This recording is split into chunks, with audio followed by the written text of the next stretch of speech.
మనము కొన్ని సంగతులు ఈ రాత్రి కాలమందు మనము ధ్యానిద్దాం. మరి ఎక్కువ సమయాన్ని నేను తీసుకోను, కానీ మరి కొన్ని విషయాలు మనం చూద్దాం ఈ రాత్రి కాలమందు. నాతో కలిసి మరి ద బుక్ ఆఫ్ రెవల్యూషన్, మరి ప్రకటన గ్రంథంలోకి వెళ్దాం. మనము అడ్జస్ట్ అవ్వండి.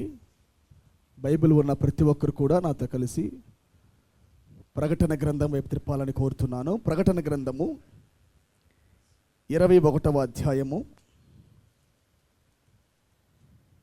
మొదటి నుండి మనం చదువుకుందాం. అంతట నేను క్రొత్త ఆకాశమును క్రొత్త భూమిని చూచితిని. క్రొత్త ఆకాశమును క్రొత్త భూమిని చూచితిని. మొదటి ఆకాశమును మొదటి భూమియు గతించిపోయెను. మొదటి ఆకాశమును మొదటి భూమియు గతించిపోయెను. సముద్రమును ఇకను లేదు. సముద్రమును ఇకను లేదు.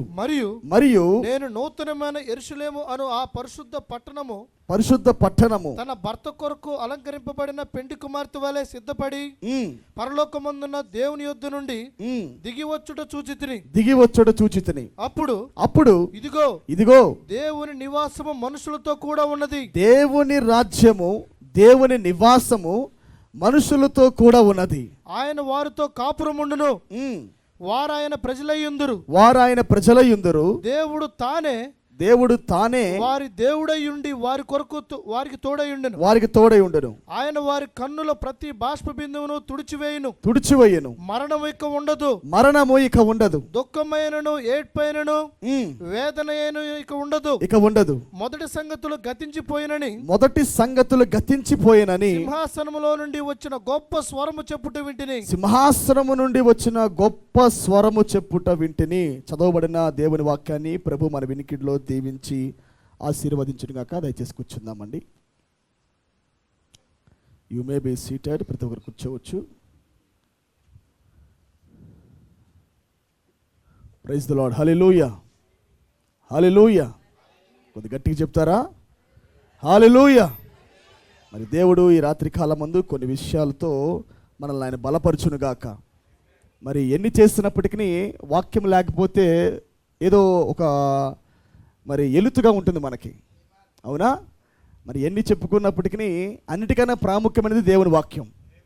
దేవుని వాక్యము మన ఆత్మలోకి అలా వెళ్తున్నప్పుడు ఒక తెలియని ధైర్యం మనకు వస్తూ ఉంటుంది.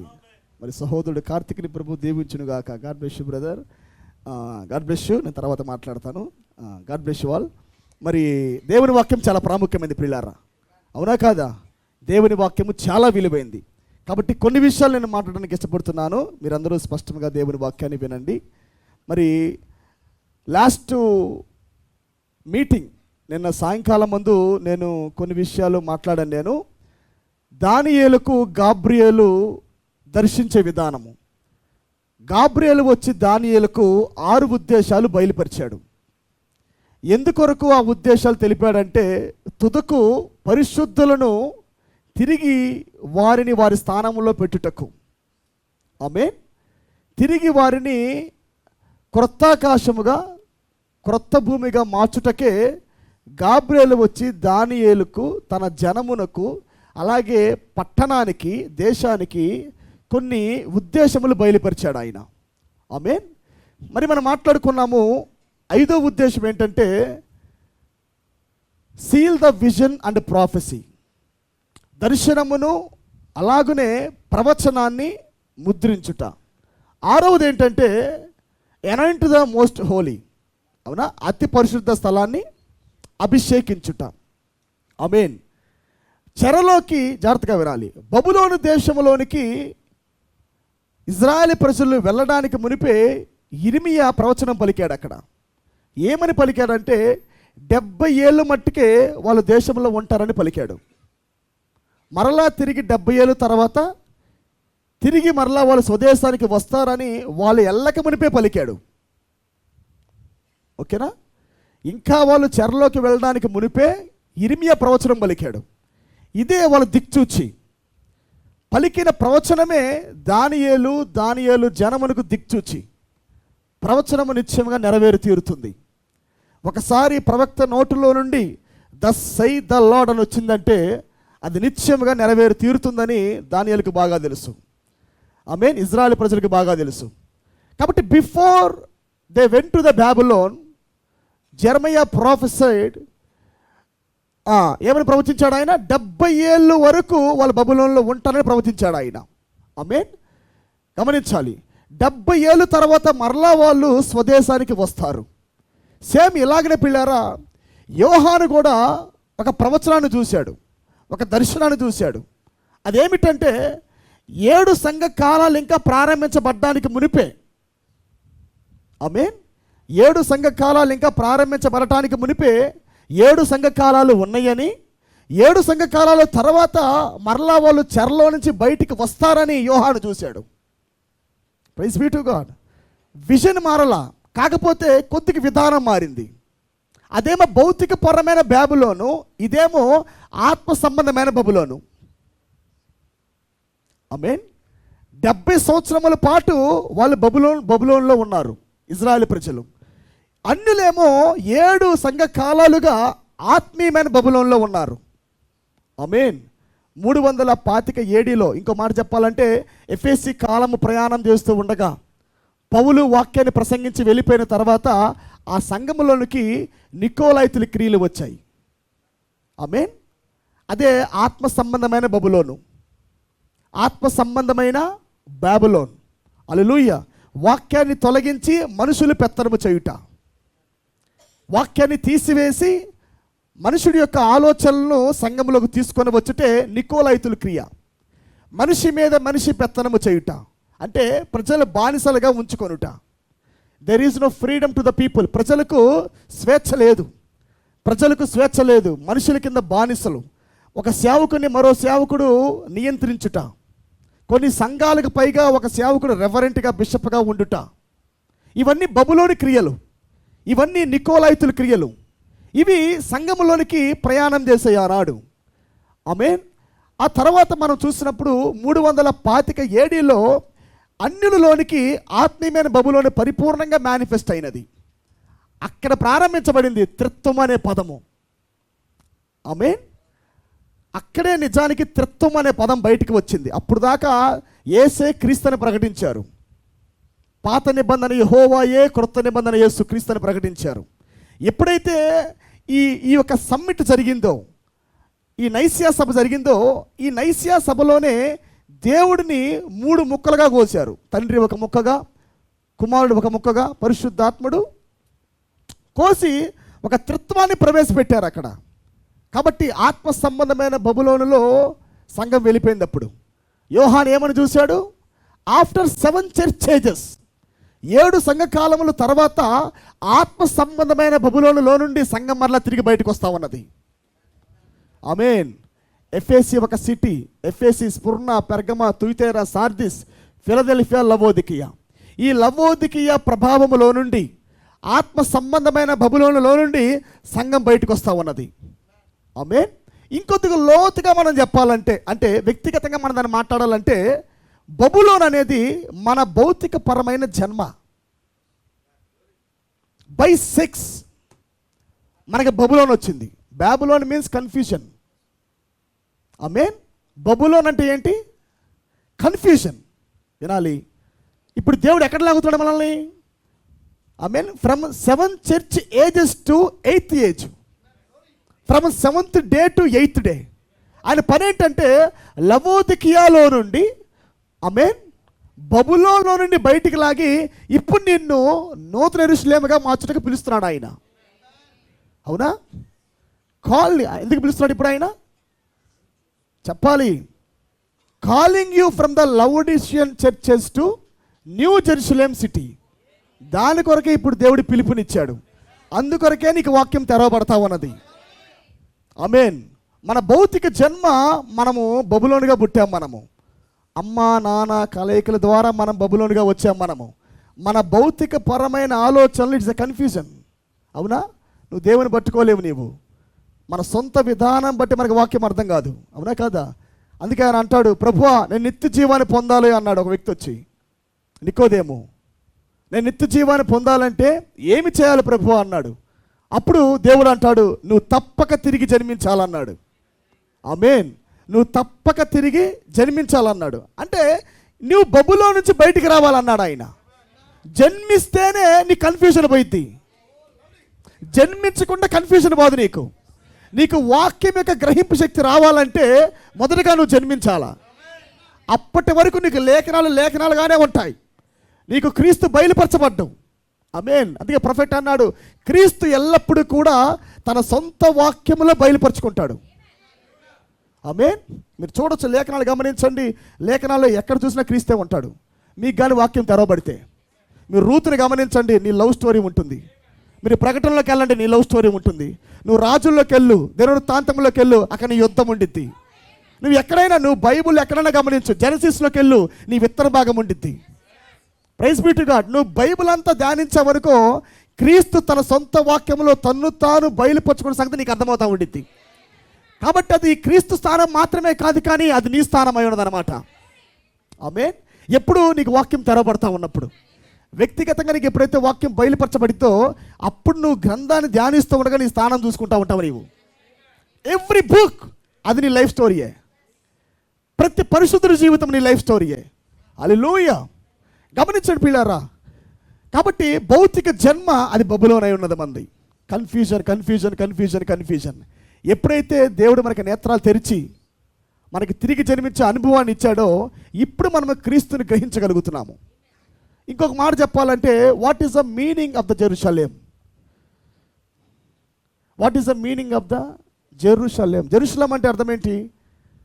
సమాధానము. ఏంటది? ఒక లేఖనం తీయండి, నేను చూపిస్తాను. హెబ్రీలు రాసిన పత్రిక 7వ అధ్యాయం తీయండి. హెబ్రీలు రాసిన పత్రిక 7వ అధ్యాయము. నేను చాలా త్వరితముగానే నేను ముగించడానికి ఇష్టపడుతున్నాను, కాబట్టి నాతో కలిసి మీరు కొద్ది వేగంగా లేఖనాలు తీయాలని కోరుతున్నాను నేను. హెబ్రీలకు రాసిన పత్రిక 7వ అధ్యాయం తీయండి. మొదటి నుండి. రాజులను సంహారం చేసి తిరిగి వచ్చుచున్న అబ్రహామును ఎవడు కలుసుకుని అతనిని ఆశీర్వదించెనో ఎవనికి అబ్రహాము అన్నిట్లో 10వ వంతు ఇచ్చెనో ఆ షాలేము రాజును మహోన్నతుడగు దేవుని యాజకుడైన మెల్కీసెదెకు నిరంతర యాజకుడుగా ఉన్నాడు. అతని పేరుకు మొదట నీతికి రాజనియు. మొదట అసలు ఆయన పేరు ఏం పేరు అంట? King of righteousness. ఆమేన్. నీతికే రాజు, నీతికే రారాజు ఆయన. ఆమేన్. ఆయన భౌతికపరమైన రాజ్యంలో నివసించేవాడు కాదు ఆయన. He is a king of Jerusalem. జెరూషలేములో నీతి ఉన్నది, ఆ నీతికి రాజా ఆయన.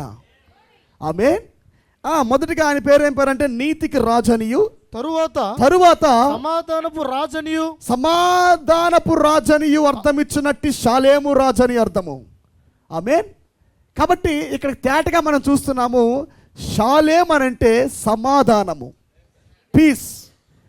ఇప్పుడు భౌతిక జన్మ ఇస్ ఎ కన్ఫ్యూజన్, బాబిలోన్. ఎప్పుడైతే మనం తిరిగి జన్మించామో we are entering from confusion to the piece.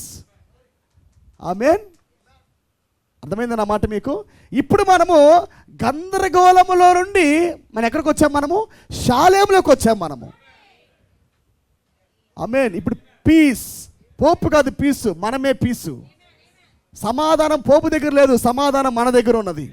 షాలోము వధువు దగ్గర ఉన్నది. ఏ లేఖనాలు బట్టి ఇప్పుడు వధువు గందరగోళంలో లేదామె. ఎన్ని ముడులు పెట్టినా, ఎన్ని తిప్పినా, ఎన్ని వేసినా కానీ piece. There is no confusion in me because I born again. నేను తిరిగి జన్మించా కాబట్టి, నేను గాబ్రియేలు బట్టి గ్రహింపు శక్తిని పొందాను కనుక, ఆమేన్, I had no confusion in my life. నా జీవితంలో ఎటువంటి గందరగోళం లేదు, ఇంకా సమాధానం నా లోపల ఉన్నది. ఆమేన్. ఇదే యెరూషలేము యొక్క పదానికి అర్థము. ఆమేన్. సమాధానము, పీస్ అని అర్థం అన్నమాట. హల్లెలూయా. ఎప్పుడు ఈ యెరూషలేము యొక్క బయలుపాటు వస్తున్నదంటే ఆఫ్టర్ 7 చర్చ్ ఏజెస్. 7 సంఘ కాలాలు ముగియకుండా నీకు యెరూషలేముకు వచ్చిన ప్రత్యక్షత రాదు. ఆమేన్. యెరూషలేముకు వచ్చిన ప్రత్యక్షత రాదు. అంటే యెరూషలేం అంటే ఎవరో కాదు, సింబాలిక్ ఫామ్లో ఇక్కడ యోహానేమో ఒక పట్టణాన్ని రాస్తా ఉన్నాడు. ఆమేన్. కానీ నిజానికి యెరూషలేం ఎవరు? 19 తీయండి, ప్రకటన 19, ప్రకటన 19 అధ్యాయము.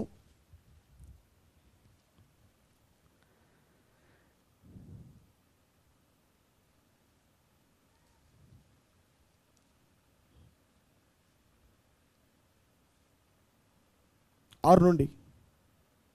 అప్పుడు గొప్ప జన సమూహము శబ్దమును, విస్తారమైన జలముల శబ్దమును, బలమైన ఉరుముల శబ్దములు పోలిన ఒక స్వరము సర్వాధికారియు ప్రభువునకు మన దేవుడు ఏలుచున్నాడు, ఆయనను స్తుతించుడి. గొర్రెపిల్ల వివాహోత్సవ సమయం వచ్చి ఉన్నది. ఆయన భార్య తన్ను తాను సిద్ధపరచుకొని ఉన్నది గనుక మనము సంతోషపడి ఉత్సహించి ఆయనను మహింపరచుదామని చెప్పగా వింటిని. మరియు ఆమె ధరించుకొనుటకు ప్రకాశములను నిర్మలములైన సొన్నపు నార బట్టలు ఆమెకి ఇవ్వబడెను. అవి పరిశుద్ధుల నీతి క్రియలు. మరియు సో ఇండైరెక్ట్ గా ఇక్కడ ఆయన ఒక దాన్ని రాస్తా ఉన్నాడు ఆయన. ఆమేన్. న్యూ జెరూసలేం అనేది ఎవరో కాదు కానీ వధువై ఉన్నది. ఆమేన్. ఆమె గురించే ఇక్కడ యోహాన్ రాస్తా ఉన్నాడు. ఆమేన్. న్యూ జెరూసలేం ఎవరో కాదు కానీ వధువై ఉన్నది. ఈ యొక్క జెరూసలేముకు పరిపాలకుడు ఎవరంటే క్రీస్తే. ఆమేన్. ఈ జెరూసలేముకు వెలుగు ఎవరంటే గొర్రెపిల్లే. బైబిల్లో ఉన్నదా? గొర్రెపిల్లే ఆ పట్టణమునకు వెలుగు. ఆమేన్. ఇన్సైడ్ నీ లోపలే గొర్రెపిల్ల ఉన్నది. ఆమేన్. Lamb is in you. నీ లోపల ఇన్సైడ్ నీ లోపల గొర్రెపిల్ల డ్వెల్ చేసి నీకు వెలుగ్గా ఉన్నది గొర్రెపిల్ల. ఆమేన్. ప్రొఫెట్ అన్నాడు ఒక మాట, ఆయన ప్రధాన యాజకుడిగా మొదటి రాకడలో అంటే పరిచర్య ముగిసిన తర్వాత పునరుద్ధానం చెందిన తర్వాత ఆయన ఎవరంటే ఒక గొర్రెపిల్ల ఉన్నాడు. ఆయన సాక్రిఫైస్ ఆయన. అవునా? మొదటి రాకడలో ఎవరైనా అర్పించబడిన గొర్రెపిల్ల ఆయన. ఇప్పుడు ఎలా మారాడు ఆయన? ఫ్రమ్ సాక్రిఫైస్ నుంచి ఎలా మారాడు ఆయన? చెప్పాలి. మధ్యవర్తిగా మారాడు ఆయన. అవునా కాదా? అప్పుడు దాకా ఆయన బలిగా ఉన్నాడు. ఆయన బలిగా అర్పించబడ్డాడు. ఆయన ఎప్పుడైతే బలి ముగిసిందో ఇప్పుడు ఆయనే ప్రధాన యాజకుడు అయ్యాడు. బలి ముగియకుండా అవడు ఆయన. ఆమేన్. ముందు గొర్రెపిల్లగా వధించబడి ఇట్ వాస్ ఫినిష్డ్ అని పలికిన తర్వాత ఇప్పుడు బలి అర్పణ స్థానంలో నుండి ఇప్పుడు దేవుడు ప్రధాన యాజకుడిగా మారాడు ఆయన. ఆమేన్. ప్రధాన యాజకుడు పరిచర్య 2000 సంవత్సరాలుగా చేసిన తర్వాత ఇప్పుడు దేవుడు ప్రధాన యాజకుడులో నుండి ఇప్పుడు ఆయన ది సన్ ఆఫ్ మ్యాన్గా మారాడు ఆయన. ఆమేన్. ఎప్పుడైతే ది సన్ ఆఫ్ మ్యాన్గా ప్రభు ప్రత్యక్షమయ్యాడో ఇంకా ఇంటర్సెషన్ పరిచర్య ఉండకూడదు. ఇంకా sacrifice high priest ministry, the son of man ministry. బలి అర్పణ, ప్రధాన యాజకుడి పరిచర్య. మరలా వచ్చాడా ఆయన ప్రధాన యాజకుడిగా? వచ్చాడా? ఏ దేవుడైతే బలి అర్పణ తర్వాత ప్రధాన యాజకుడి పరిచర్య చేశాడో ఈ దేవుడు మరలా ప్రధాన యాజకుడిగా దిగి వచ్చాడు. ఆమేన్. దిగి వచ్చిన తర్వాత మరలా మారిన పరిచర్య ఏమిటంటే ఏకైక మనిషి కుమారుని పరిచర్య. ఆమేన్. ఏకైక మనిషి కుమారుడి పరిచర్యలోనే ఈ యొక్క 7వ ముద్ర యొక్క 3 మడతలు ఉన్నాయి. ఆమేన్. మనం చెప్పుకుంటుంది అదే. రాకడ ఎప్పుడు బయలుపరచబడిందంటే సాక్రిఫైస్ అప్పుడు మొదటి రాకడ. మరి ఈ యొక్క 2000 సంవత్సరాలుగా జరిగిన ప్రధాన యాజకుడి పరిచర్యలో బయలుపరచబడలేదు. కానీ ప్రధాన యాజకుడి పరిచర్య ముగిసిన తర్వాత వచ్చిన ది సన్ ఆఫ్ మ్యాన్ పరిచర్య రాకడ పరిచర్య. ఆమేన్. హల్లెలూయా. మరలా ప్రభు మన మధ్యలోకి ఏకైక మనిషి కుమారుగా ప్రత్యక్షమయ్యాడు. ఇదే ఆఖరి ముసుగు. సంఘాన్ని పరిపూర్ణము చేసేదాకా దేవుడి ముసుగులోనే ఉంటాడు ఆయన. హల్లెలూయా. గమనించండి. ఆఫ్టర్ 7 చర్చ్ ఏజెస్ 7 సంఘ కాలముల తర్వాత ఇప్పుడు కొంతమందిని దేవుడు మర్మముగా వారిని బయటకు లాగుతూ ఉన్నాడు. బబులోనులో నుండి, ఆత్మ సంబంధమైన బబులోనులో నుండి దేవుడు బయటికి లాగుతున్నాడు ఇప్పుడు. ఆమేన్. వాక్యము తెరవబడగా వినాలి. వాక్యము బయలుపరచబడుతున్నప్పుడు వీడు విడిపించబడుతున్నాడు నీ లోపల నుంచి. ఇప్పుడు దాకా నీకు అతుక్కొని ఉన్నవాడు, అవునా కాదా? ఇప్పుడు దాకా నిన్నోడు అతుక్కొని ఉన్నాడు ఈ పరిచర్యలో. ఎప్పుడైతే నీకు ఈ పరిచర్య బయలుపరచబడిందో వ్యక్తిగతంగా నీకు విమోచన దొరుకుతూ ఉంది. ఆమేన్. వ్యక్తిగతంగా నీ లోపల ఏమి జరుగుతూ ఉంది? సాతాను యొక్క తంత్రముల నుండి నీకు విడుదల కలుగుతూ ఉంది. పీస్, సమాధానము. గొర్రె పిల్ల వెలుగు ఎప్పుడైతే ప్రత్యక్షమవుతుందో నీ లోపల నుంచి, ఇంకా ఏ మాత్రం కూడా ఋతువులు లేవు. ఇంకా వాడు వచ్చి ప్రత్యక్షమై నిన్ను పడేసే స్థాయి లేదు. ఇంకా వాడి తంత్రములు నీకు తెలుసు, వాడి కుయుక్తి నీకు తెలుసు, వాడి మార్గాలు నీకు తెలుసు. కాబట్టి నువ్వు ఏమాత్రం పడిపోవు ఇంకా. Because he is a light, lamp is a light inside in you. నీ లోపల గొర్రె పిల్లే వెలుగు. సూర్యుడు కాదు, యాజకులు కాదు, ప్రధాన యాజకులు కాదు. ఆమేన్. స్వయముగా దేవుడే నీ లోపల గొర్రె పిల్ల. ఆయనే ఇప్పుడు నీ పట్టణానికి వెలుగు. ఏమేనండి? ఏమేన్. కొద్ది ముందుకెళ్దాం మనము. కాబట్టి నేను మాట్లాడుతున్నప్పుడు కొద్దిగా మీరు లోతుగా గమనించుకుంటూ రావాలి మీరు. ఏమేన్. ఓకేనా? నాతో పాటు వెంట వచ్చేయాలి మీరు, అప్పుడు మీకు లేఖనం అర్థమవుతుంది. కొద్దిగా మనం ముందుకెళ్దాం ప్రియులారా. జకర్యా గ్రంథములోకి వెళ్దాం మనము. జకర్యా గ్రంథము 2వ అధ్యాయము. మనము కిందటి ఆదివారం మాట్లాడుకున్నాము.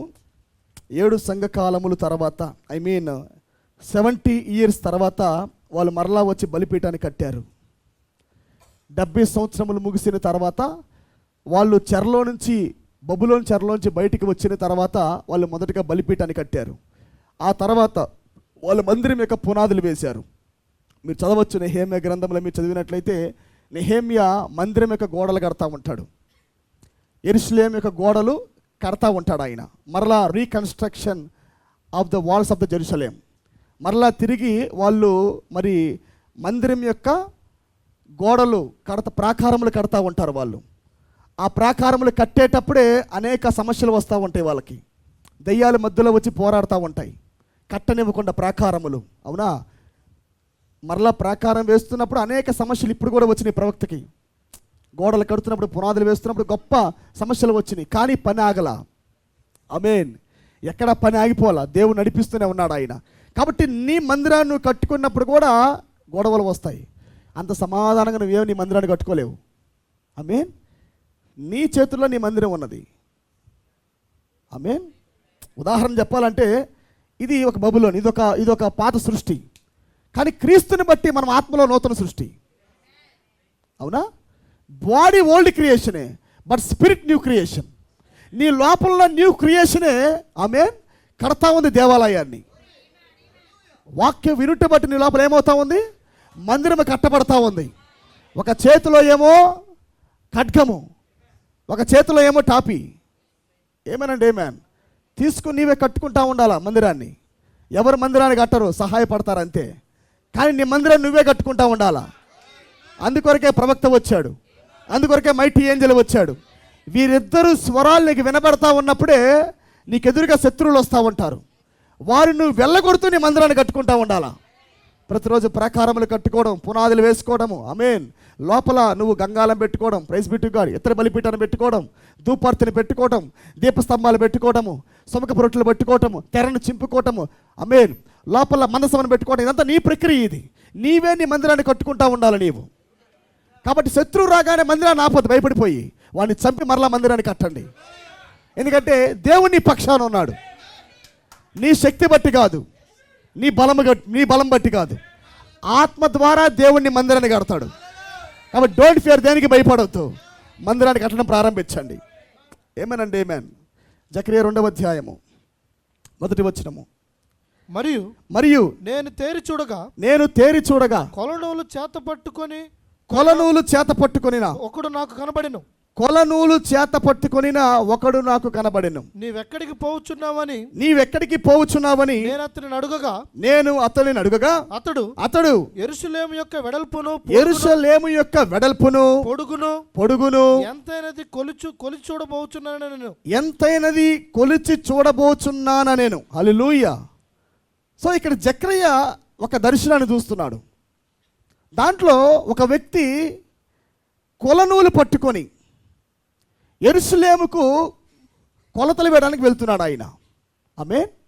యెరూషలేముకు అంటే యెరూషలేముకు చెప్పాలి, కొలతలు వేయడానికి వెళ్తా ఉన్నాడు ఆయన. హల్లెలూయా. ఎందుకంటే ప్రియులారా, మందిరమును కట్టాలంటే, ఒక ఇల్లు కట్టాలన్నా కొలత ఉండాలా. అవునా? ఇప్పుడు ఒక 10 అడుగులు కట్టి ఒక పక్క కూడా 6 కట్టం మనము. ఇది 10, ఇది 6, ఇది 7, ఇది 5 ఎవరు కట్టరు. అవునా కదా? ఒక ప్రాకారం కట్టాలన్నా, ఒక గోడ కట్టాలన్నా మొదటగా దాన్ని కొలత పెడతాం మనము. అవునా కదా? కొలత పెట్టి మనము గోడలు కడతా ఉంటాం మనము. Praise be to God. అన్నీ సమరూపంగా ఉన్నాయా లేవా? ఆమేన్. అన్నీ కరెక్ట్గా వస్తున్నాయా లేదా? ఎక్కడన్నా మార్పు ఉన్నదా? గమనిస్తాం మనం అట్లాగా మొత్తం గమనించి, మరి సాధారణమైన మన ఇంటికే అంత పర్ఫెక్ట్గా కొలత పెట్టినప్పుడు, మరి దేవుడు తన దేవాలయం కట్టుతున్నప్పుడు ఎలా పెట్టాలి ఆయన? ఆమేన్. ఆయన పర్ఫెక్ట్గా చూస్తాడు. ఆయన ఎంతవరకు గోడ కట్టబడింది, ఆమేన్, వాక్య ప్రకారముగా ఎంతవరకు మరి కొలత వేయబడిందని దేవుడు గమనిస్తూ ఉంటాడు ఆయన. హల్లెలూయా. గమనించండి పిల్లారా, దేవుడు ఎల్లప్పుడూ కూడా కొలతలు వేయేవాడు. ఆమేన్. దేవుడు కొలతలు వేస్తాడా? మన జీవితానికి దేవుడు కొలత వేస్తాడు. మనకి ఇవ్వబడిన వాక్యానికి, మనం జీవిస్తున్న జీవితానికి కొలత. ఏమేనండి? ఏమేన్. కేవలం వాక్యం చెప్పేసి మీరు వినగానే దేవుడు సంతోషపడ్డు. వాక్యం నీ చెవులోకి వెళ్ళిన తర్వాత ఎంత జీవిస్తున్నావో కొలత వేస్తాడు ఆయన. ఆయన మందిరానికి, నీ జీవితానికి కొలత వేయవాడు ఆయన. ఆమేన్. మన ప్రారంభం నుండి చూసినప్పుడు పిల్లారా, ప్రారంభం నుండి చూసినప్పుడు దేవుడు కొలతలు వేస్తూ ఉన్నాడు. కొద్దిగా మనము వాటిల్లోకి వెళ్ళి సమయం ఉంటే ఇంకొద్దిగా లోతుకి వెళ్దాం. ఓకేనా? Glory be to God. ఆమేన్. మనమే దేవాలయము, మనమే నిజానికి యెరూషలేము. దేవుడు మనకి కొలతలు వేయడానికి మునుపు దేవుడు మైండే కొలతగా ఉన్నదని దేవుడు ప్రారంభం నుండే చూపిస్తూ ఉన్నాడు. ఆది కాండములకు మనం వెళ్ళామంటే, ఆది కాండములో దేవుడు నోవాహు ఓడ కట్టేటప్పుడే ఆయన కొలతలు పెట్టాడు. నోవాహు, నీ ఇష్టం, నీ కుటుంబం రక్షించబడాలంటే నీకు ఇష్టమైన కొలత వేసుకో అనలా. నీకు ఇష్టం వచ్చినా చెక్క తెచ్చుకో అనలేదు ఆయన. ఆయన కొలత పెట్టాడు ఆయన. ఎటువంటి చెక్క తేవాలో దేవుడు చెబుతున్నాడు, ఎటువంటి కీలు పోయాలో దేవుడు చెబుతున్నాడు, ఎంత పొడుగు ఉండాలో చెబుతున్నాడు. అవునా కాదా? ఎంత కిటికీ ఉండాలో చెబుతున్నాడు, ఎంత డోరో చెబుతున్నాడు. అవునా? ఎన్ని కంపార్ట్మెంట్స్ చెబుతున్నాడు. అది 3 స్టేర్లు ఉండాలని, దానికి ఇక్కడ డోర్ ఉండాలని, ఇక్కడ కిటికీ ఉండాలని, ఆ కిటికీ ఇంతే ఉండాలని చెప్పాడా? ఆ డోర్ ఇంతే ఉండాలని, నువ్వు వాడే చెక్క ఖచ్చితంగా చిత్తసారకపు రానయ్యి ఉండాలని. అవునా కాదా? ఆయన ఒక ఆర్కుని కట్టేటప్పుడే చాలా శ్రద్ధ వహించాడు ఆయన. మీరు చూడొచ్చు, దేవుడు నోవాకు చేత ఆయన కొలతల ప్రకారము, according to the thoughts of God, according to the mind of God, దేవుడి మనసు ప్రకారముగా, దేవుడి యొక్క ఆలోచన ప్రకారముగా దేవుడు మనసాన్ని కట్టాడు ఆయన, ఆర్కుని కట్టాడు ఆయన. హల్లెలూయా. ఎప్పుడైతే దేవుడు ఆలోచన పరిపూర్ణంగా ప్రవక్త పొందుకొని మందిరాన్ని కట్టాడో అప్పుడు దేవుడు మందిరంలోకి వెళ్ళాడు. Glory be to God. దేవుడు సొంతగా ఆయన నడిపించల నోవాహుని. నీ సొంతగా కాదు నోవాహు, నేను చెప్పిన ప్రకారం వెళ్ళమని చెప్పాడు ఆయన. కరెక్ట్గా దేవుడు చెప్పిందే పరిపూర్ణంగా విశ్వసించి, సూపర్ న్యాచురల్ వాయిసెస్, ఆ ఉరుములు వినపడుతున్నప్పుడు ప్రపంచం మొత్తం ఆ మాటలు నమ్మట్లా, కానీ ఆ పర్ఫెక్ట్ ఫెయిత్ వాయిస్ని, ఆయన చెబుతున్న అతీతమైన వాక్యాన్ని, ఆ 7 ఉరుముల ప్రత్యక్షతను నోవాహు పొందాడు. అక్కడ క్వశ్చన్ లేదు. అక్కడ ప్రభువా ఇలా కడితే ఎగిరిపోయిద్దేమో, ఇలా కడితే డోర్ ఊడిపోయిద్దేమో, అలాంటి మాటలు లేవు. అక్కడ చెప్పిన మాటకు నోవాహు లోపడ్డాడు అంతే. Praise be to God. ఎప్పుడైతే ప్రియులారా నోవాహు చేత దేవుడు పరిపూర్ణంగా కొలతల ద్వారా ఓడని కట్టించాడో, ఆ తర్వాత దేవుడు వీళ్ళు రావడానికి మునిపే దేవుడు లోపలికి వెళ్ళాడు. అంటే స్పష్టంగా మనకు అర్థమవుతా ఉన్నది, వాక్య ప్రకారంగా జీవితం ఉంటేనే, కొలత ప్రకారంగా జీవితం ఉంటేనే దేవుడు మన లోపలికి వస్తాడు. ఆయన without the word, without the thoughts of God, without measure of God, దేవుడి కొలతలు లేకుండా, దేవుడి తలంపులు లేకుండా, దేవుడి వాక్యము లేకుండా మన ఇష్టంగా మనం కట్టుకుంటే దేవుడు రాడు. Praise be to God. కాబట్టి నోవా కాలంలో అనేక ఓడలు ఉన్నాయి, కానీ నోవాహు ఓడ దేవుడు చేత, దేవుడు మరి మెజర్తో కట్టబడింది అది. ఆమె చాలా సంఘాలు ఉన్నాయి, ఇప్పుడు చాలా బోధలు ఉన్నాయి, చాలా నావలు ఉన్నాయి, చాలా ఓడలు ఉన్నాయి, చాలా మందసాలు ఉన్నాయి, కానీ అక్కడ దేవుడు లేడు. ఆమె కానీ వర్తమానము according to the prophet, according to the mighty Angel, ఈ ఓడ కట్టబడతా ఉంది. ఆమేన్. మీరే ఒక మందసము, మీరే ఒక ఓడ. హల్లెలూయా. ఎక్కడ ఏది ఉండాలో అది ఉండాలా, ఎక్కడ ఏది పోవాలో అది పోవాలా, ఎక్కడ ఉండాలి అక్కడ ఉండాలా. ఏమని ఏది ఉండకూడదు అది ఉండకూడదు, ఏది పెంచాలో అది పెంచాలా, ఏది తీసేయాలో అది తీసేయాలా. మెజరింగ్ ఇది. వాక్యము ద్వారా నీకు ఇవ్వబడుతున్న కొలతలు ఇవి. Glory be to God. నువ్వు ఎప్పుడైతే సంపూర్ణంగా దేవుడి కొలతలకు సమర్పించుకుంటావో అప్పుడు నీలోకి వస్తాడు ఆయన. అందుకే ప్రవక్త అన్నాడు, అందుకే ప్రవక్త ఒక మాట అన్నాడు, ప్రియులారా చూడండి ఏమంటాడు ఆయన, ఏమన్నాడు ఆయన, దేవునికి సంపూర్ణంగా సమర్పించుకున్న మనుషుడు సర్వశక్తిమంతుడు. అంటే ఏంటి దాని అర్థం ఏంటి? ప్రభు నీకు అప్పగించుకున్నా అనేది కాదు అది. నా వాక్య కొలతలకు సరిపోయావా లేదా? According to the Noah, according to the Zerubbabel, according to the Joshua, the measuring of Zerubbabel, దానికి సరిపోతే నీ లోపలికి నేను వస్తా, మహాశక్తి నీకు ఇస్తా, నేను బలవంతుడిగా తయారు చేస్తా. అదే సర్వశక్తిమంతుడగుట. దేవుడితో సమానమైన స్థానం పొందాలంటే ప్రైజ్ బి టు గాడ్, మొదటిగా మనం దేవుడి యొక్క కొలతలు పొందాలి ప్రియులారా. ఆమేన్. బయట కొలతలు తెలియదు, బయట కొలతలు లేవు. అందుకే ప్రొఫెట్ ఒక మాట అన్నాడు, అబ్రహాము దగ్గర నుండి ఎలియాజరు రిబ్కా ఇంటికి వెళ్ళేటప్పుడే కొలతలు పట్టుకొని వెళ్ళాడంట. Glory be to God. కొలతలతో కూడిన వస్త్రాన్ని అబ్రహాము విశ్వాసాన్ని బట్టి ఇచ్చాడంట. ఎవరు రిబ్కా? New Jerusalem. ఎలా కట్టబడాలో నాకు తెలుసు. బై ఫెయిత్ రిబ్కా కట్టబడతా ఉంది. అక్కడ అబ్రహామును చూస్తా ఉంది, విశ్వాసం అంటే ఇస్సాకును చూస్తా ఉంది. హల్లెలూయా. ఇస్సాకు విధేయుడా, నేను విధేయుడినే. ఇస్సాకు ప్రేమ, నేను ప్రేమే. ఇస్సాకు పరిపూర్ణ ప్రేమ, నేను ప్రేమే. హల్లెలూయా. కొలతల బట్టి కట్టబడుట. అందుకే ప్రవక్త అన్నాడు, నీవు వస్త్రానికి తగినట్టుగా జీవించాలి తప్ప ఆమేన్ నిన్ను బట్టి వస్త్రం కొట్టబడదు. అంటే వాక్యము నిన్ను బట్టి మారదు, నీవే వాక్యానికి లోబడాలా. God's word never change my brother and my sister. You have to obey the God's word. దేవుడు అన్నాడు తన మనసును మార్చుకోడు వాక్య విషయంలో. మనమే వాక్యానికి లోబడాలా. హల్లెలూయా.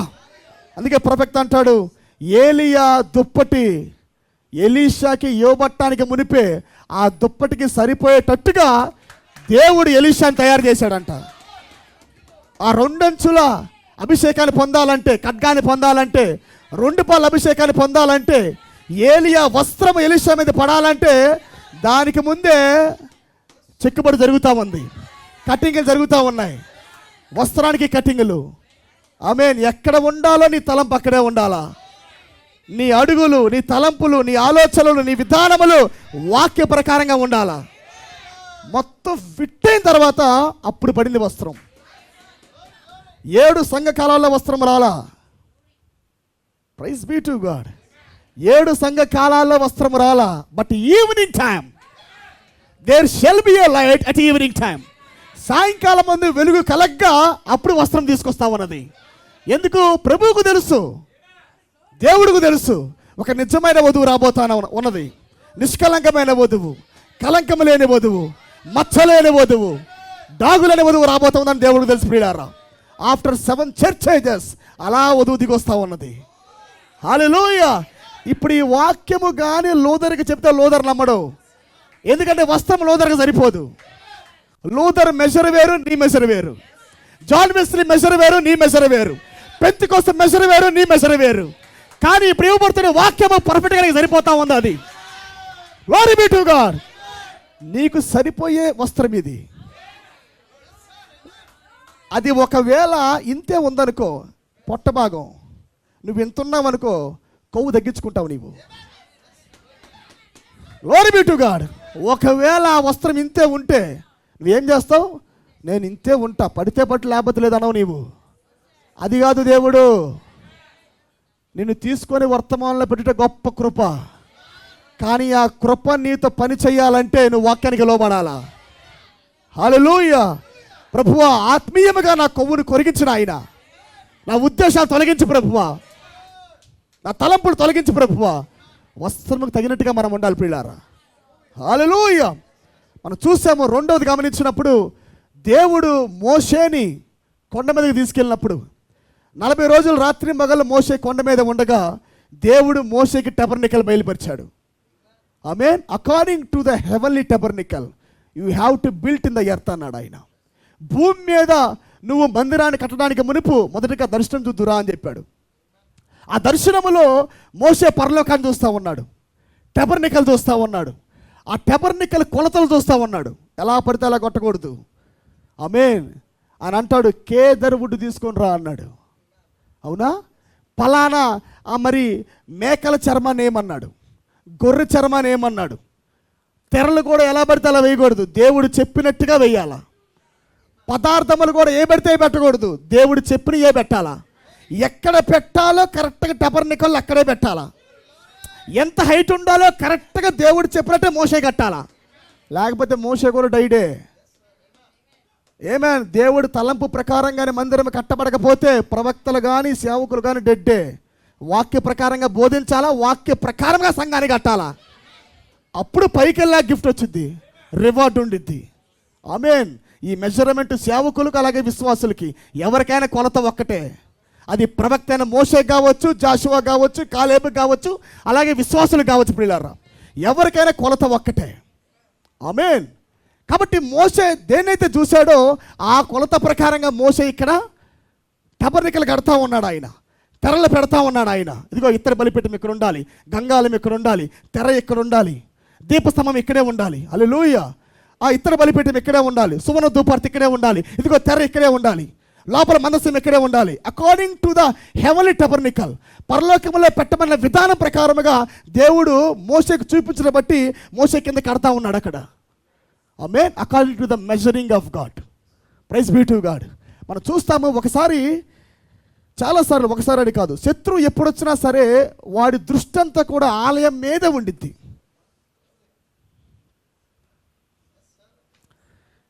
శత్రు ఎప్పుడు వచ్చినా వాడు పెట్టే దృష్టి, సాతాను పెట్టే దృష్టి దేవుడి యొక్క కొలతల మీదే.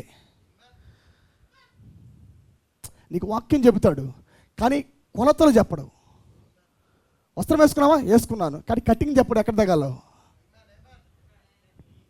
అవునా కాదా? నీకు వాక్యం చెబుతాడు, ఇదిగో వస్త్రం వచ్చింది అంటాడు, ఇదిగో నీకు నీకు తెరవబడింది అంటాడు, నీకు బయలుపరచబడింది అంటాడు, కానీ మెజరింగ్ ఉండదు అక్కడ. Praise be to God. ఆ పరలోక దర్శనాన్ని చూస్తేనే మెజరింగ్ వచ్చేది. ఏది కట్ చేయాలో అది కట్ చేయటం ముందు తెలియాలా. ముందు వధువు ఎక్కడ ఉన్నదో, ఏది ఆమెకు ఎక్కువగా ఉన్నదో ఈమె చూడాలి మొదటగా. దాన్ని బట్టే ఈయన కొలత వేసి చెబుతూ ఉండాలా. ఇదిగో కొద్దిగా తగ్గినది పెంచు, కొద్దిగా పెరిగింది తగ్గి. ఆమేన్. వాక్యము ద్వారా సంఘాన్ని సరిచేస్తూ ఉండాలా, బుద్ధి చెబుతూ ఉండాలా, క్రమంలో పెడతా ఉండాలా, పరిపూర్ణం చేస్తూ ఉండాలా. ఇవి తెలియాలంటే మొదటగా పరలోకం యొక్క దర్శనం ఉండాలా.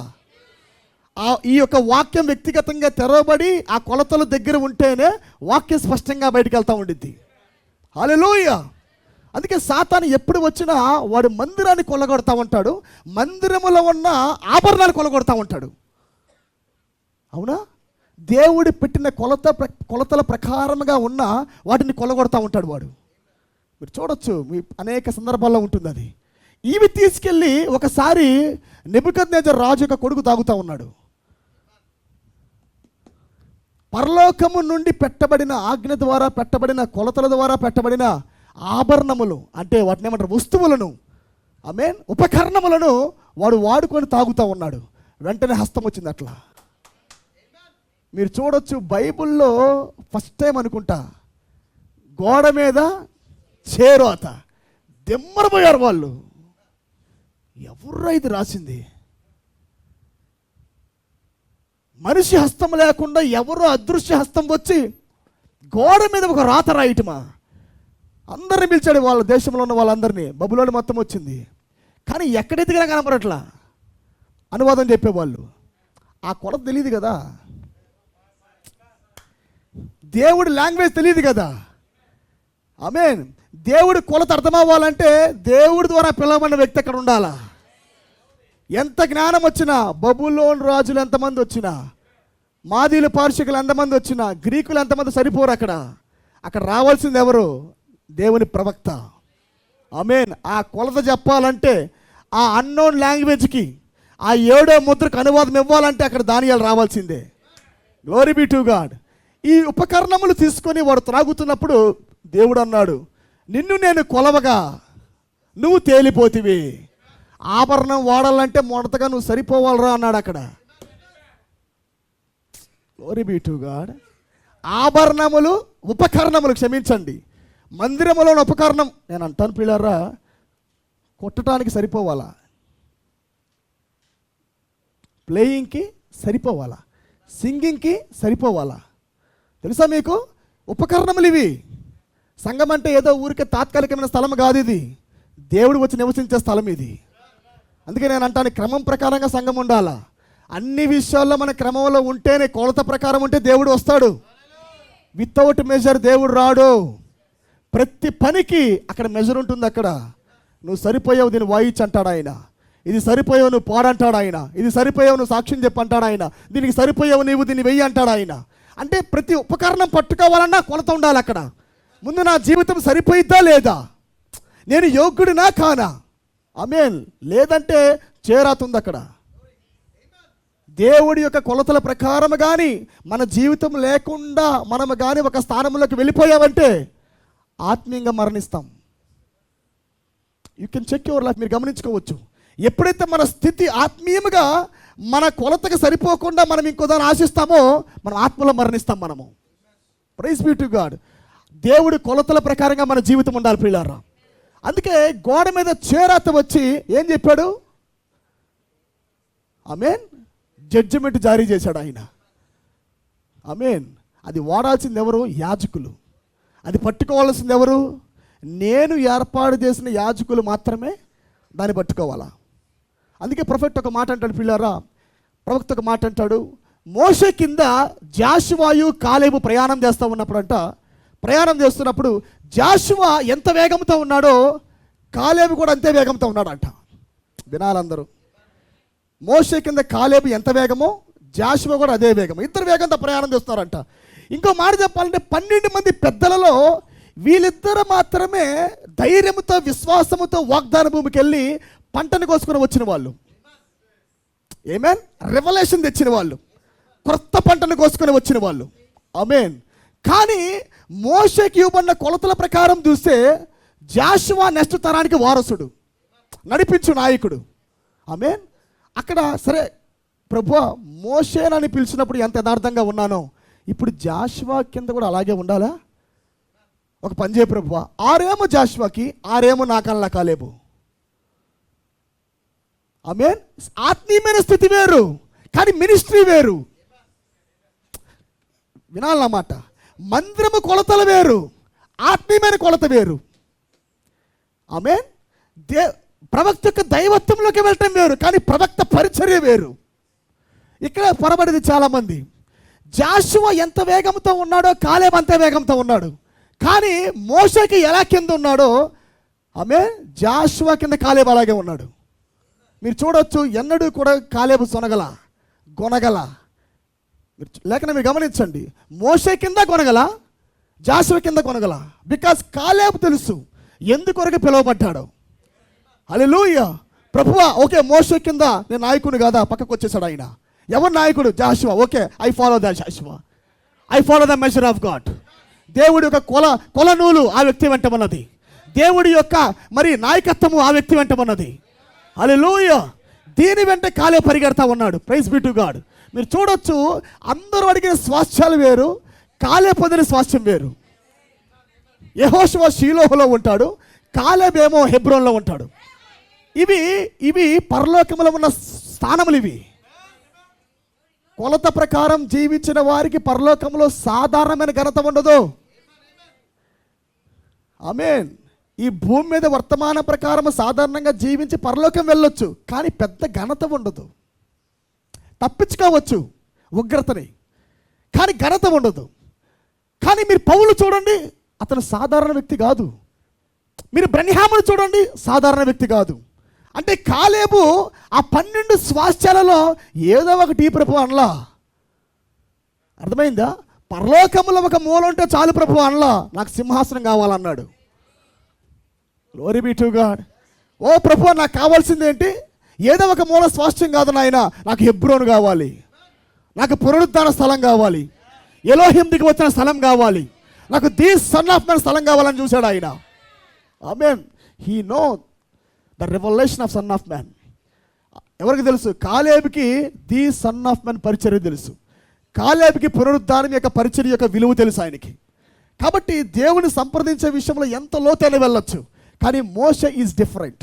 మీరు చూడొచ్చు, ఫినెహాసు చాలా శక్తిమంతుడు, ఫినెహాసు చాలా ధైర్యవంతుడు. పాపాన్ని చూసి రోషంతో నిలబడేవాడు, పాపాన్ని చూసి మండిపడేవాడు. ఆమేన్. వ్యభిచారం చేస్తామంటే వాటిని ఏమంటారు, జావలిన్, ఈటను పట్టుకొని వ్యభిచారం చేస్తున్న వాళ్ళని పొడిచి చంపినవాడు, ఆత్మీయమైన దుష్టత్వాన్ని ఎదిరించినవాడు ఫినెహాసు. కానీ ఫినెహాసు జాషువా గాల. ఫినెహాసు, క్షమించాలి అందరూ, నా మాట మీరు పట్టుకోవాలని కోరుతున్నాను నేను. According to the measure of God. బైబిల్లో ఒక మాట ఉంది పిల్లారా, ఎఫెసీయులకు రాసిన పత్రిక తిండి, నేను ఒకటి చూపిస్తాను మీకు. So many mistakes are happening in the churches. For what purpose? ఎందుకొరకంటే ఇవన్నీ జరుగుతున్నాయి అంటే they don't know the measure of God. ఎఫెసీయులకు రాసిన పత్రిక 2వ అధ్యాయము 11వ అధ్యాయం చూడండి, 11వ వచనం చదవండి. మనమందరము విశ్వాస విషయములోను దేవుని కుమారుని గూర్చిన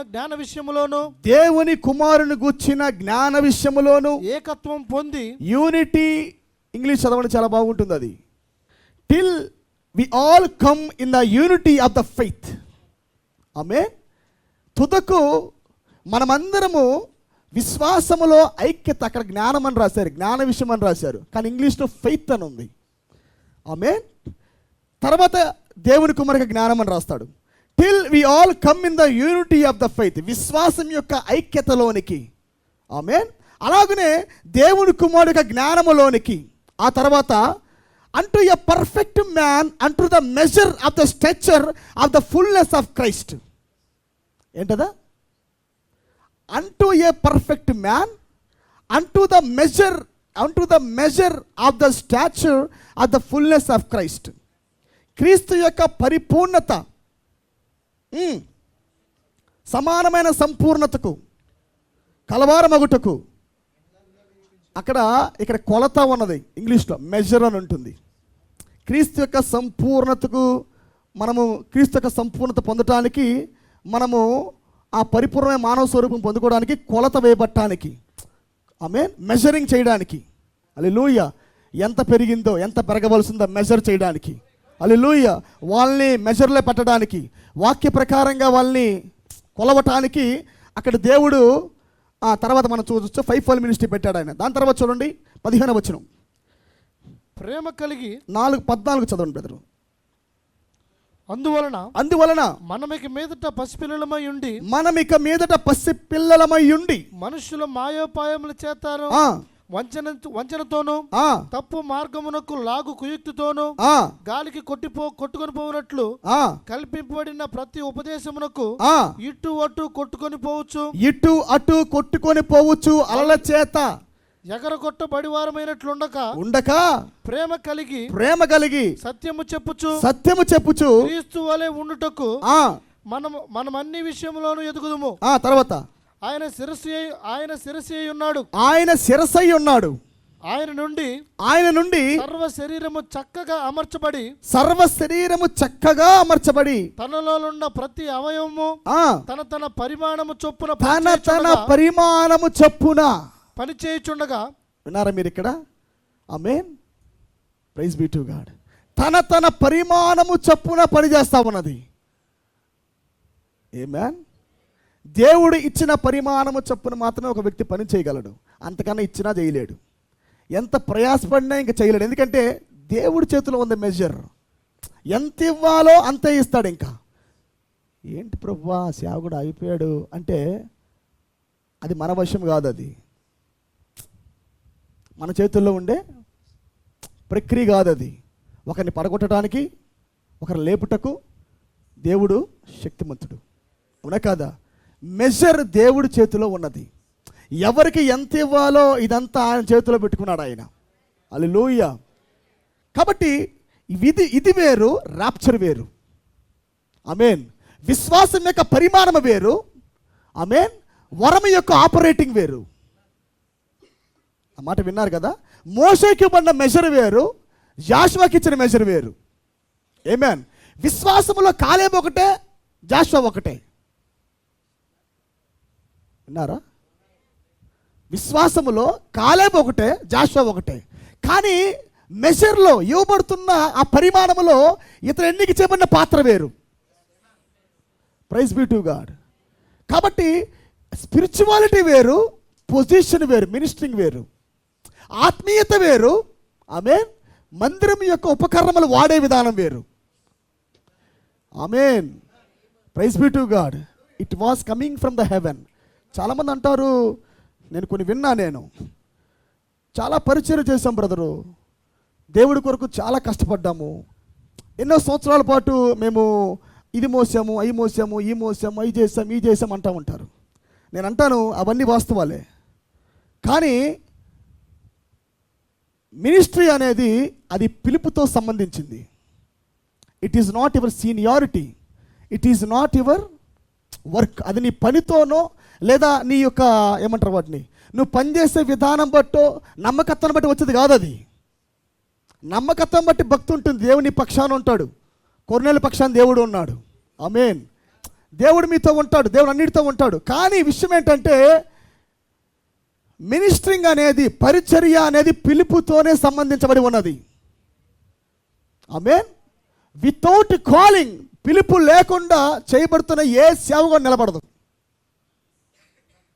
అది తమ్ముడైనా, అన్నైనా, పెదనాన్నైనా, చిన్నాన్నైనా, కొడుకైనా, బాబాయ్ అయినా, ఎవరైనా సరే.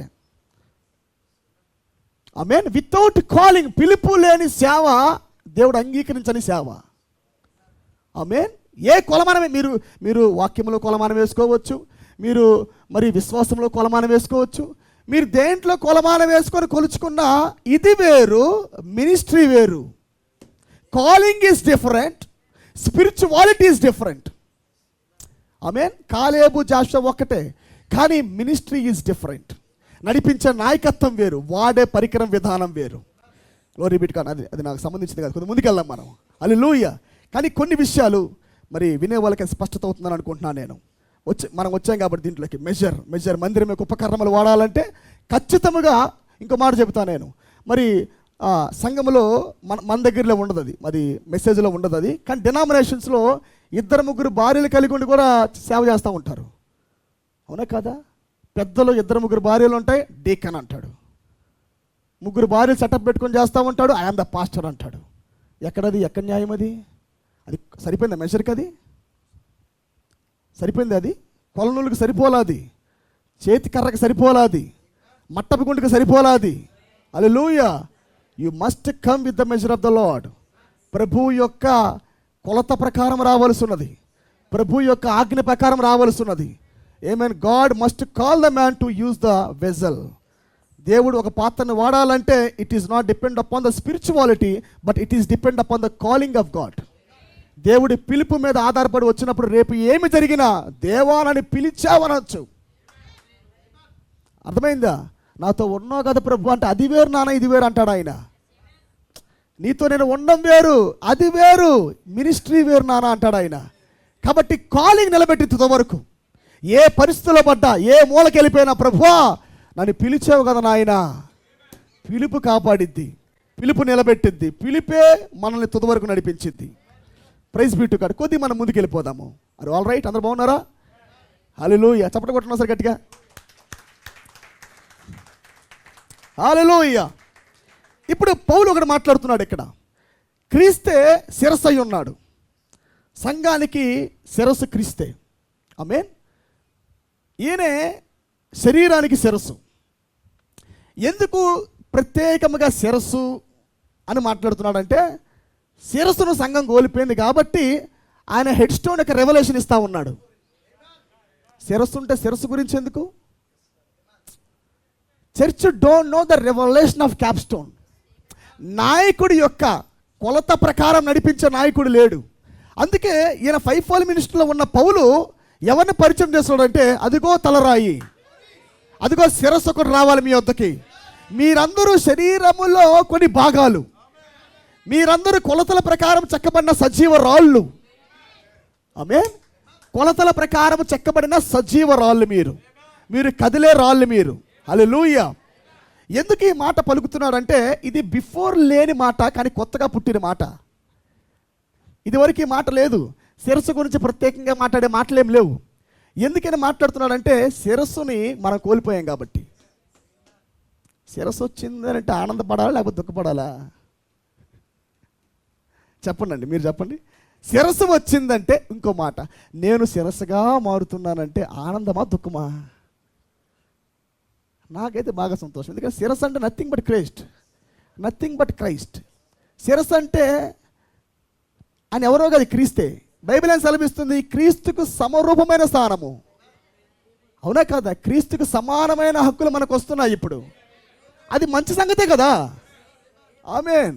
ఆది కాండములో మనం చూసినప్పుడు శిరస్సు ఉంది సంఘానికి.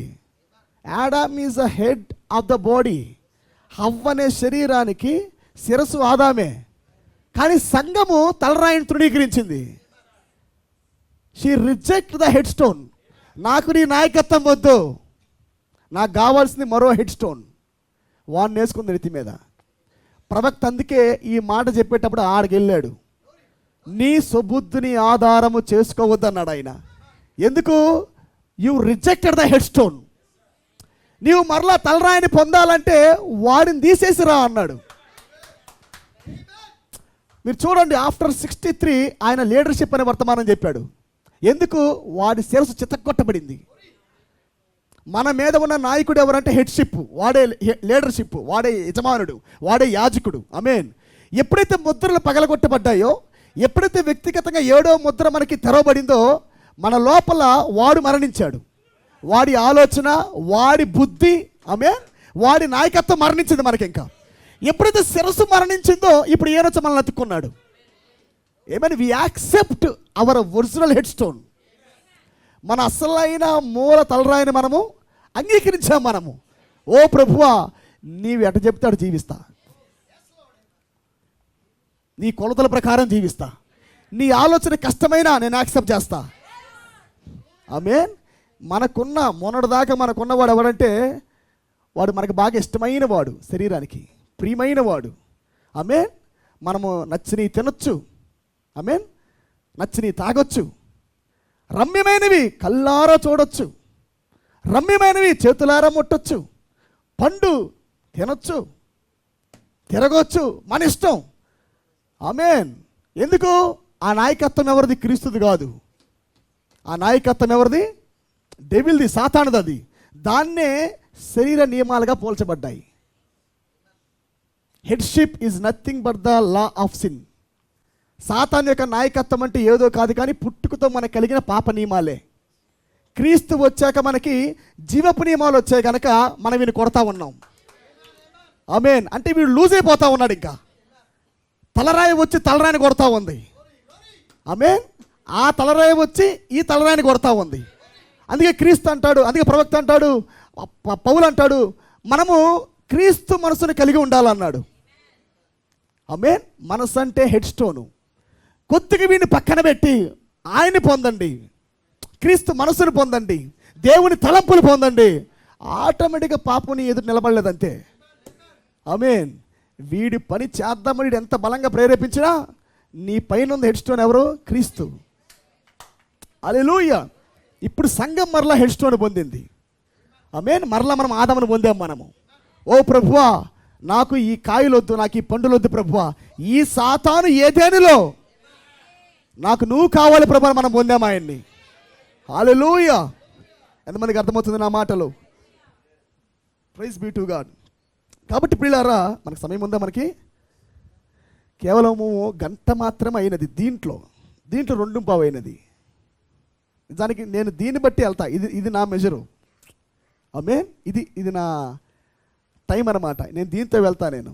కాబట్టి ఈరోజు దీంతో వెళ్ళాల్సి వస్తుంది. మీరు సంతోషంగా ఉన్నారా? వెళ్దాం, ముందుకు వెళ్దామా? అందరూ యాక్టివ్గా వింటున్నారు. ఆమేన్.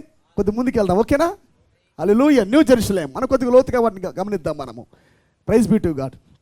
చూడండి పిల్లారా, ఇప్పుడు మనల్ని దేవుడు ఏం చేస్తున్నాడంటే లవోదికీయ కాలంలో నుండి బయటికి లాగి ఆమేన్ తలరాయిగా ప్రభువు దిగివచ్చి ఇప్పుడు మనల్ని ప్రభువు ఆమేన్ న్యూ జెరూసలేముగా మారుస్తూ ఉన్నాడు. ఆయన నూతన యెరూషలేము.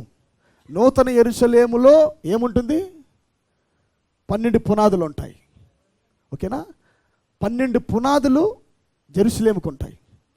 12 గోత్రకర్తలు దానికి కాపలాదారులుగా ఉంటారు. హల్లెలూయా. ఆ ఒక జెరూసలేము లోపల 3 ఆవరణాలు ఉంటాయి. ఆమేన్. యాజకుల యొక్క ధూపార్తి ఉంటుంది, పరిచర్య జరుగుతూ ఉండిద్ది. ఆమేన్.